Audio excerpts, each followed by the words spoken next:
Welcome to Penrose Learning, where we make understanding easy. You'll start by getting the surface into the exact state you want to capture. Make sure your device has enough charge and the screen displays the content. Next, press and hold power and volume down together, a brief, firm press, to take a full-screen screenshot. You'll see the screen dim briefly when it succeeds. Once done, open the Photos app or File Explorer and navigate to the Screenshots folder to confirm the image saved correctly, so you know the capture worked. If you have a type cover, press PRT-SCN to save or FN plus PRT-SCN if required by your keyboard layout.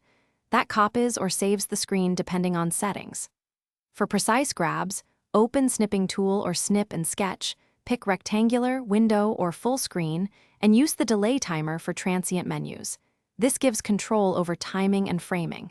If you use a Surface Pen, configure the button to take a screenshot. After capturing, go to Pictures, then the Screenshots folder to rename, crop, or share the file. Right-click and choose Edit to open Quick Tools.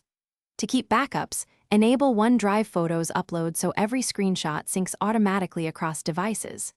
If captures don't save, first test alternate methods to isolate the issue, update Windows and keyboard or Surface firmware next, and finally restart the device. If hardware buttons still fail, run hardware diagnostics or contact support, because faulty buttons are a common culprit.